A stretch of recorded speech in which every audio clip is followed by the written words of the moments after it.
어제 훈련 과정에서 저수지에 빠져 숨진 육군 보병학교 소위 2명의 사고 현장에서 현장 검증이 실시됐습니다. 유족들은 군 당국이 사고 내용을 숨기고 있다면서 훈련 과정에 의혹을 제기했습니다. 취재기자 연결합니다. 나연호 기자. 예, 광주입니다. 네, 오늘 저수지 수색 작업이 먼저 이루어졌죠? 예, 그렇습니다. 군 당국은 육군 보병학교 소속 소위 2명이 숨진 지동저수지에서 수색 작업을 벌여 K1 소총 2정을 찾았습니다.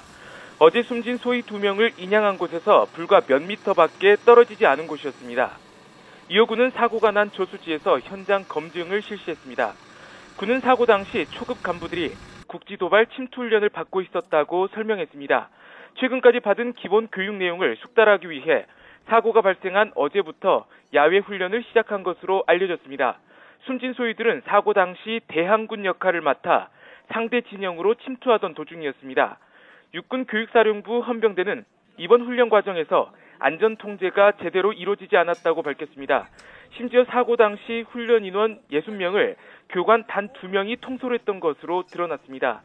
또 해당 저수지가 훈련 장소가 아니었다면서 사고를 당한 군인들이 스스로 판단해 저수지를 헤엄쳐 통과하려 했던 것으로 보인다고 덧붙였습니다.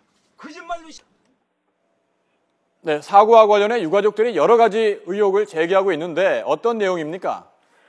네, 숨진 소위 2명의 유가족들은 오늘 이른 아침 사고 현장을 방문했습니다. 유족들은 군 당국이 사고 내용을 숨기거나 거짓말을 하고 있다며 거세게 항의했습니다. 먼저 육상 침투 훈련 도중에 갑자기 헤엄쳐서 저수지를 건너게 된 경위에 대해 군 당국에 명확한 해명을 요구했습니다.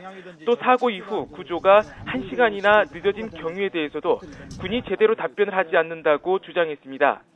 군 당국은 사고가 난 시각 구급차가 배치돼 있다고 말했는데요.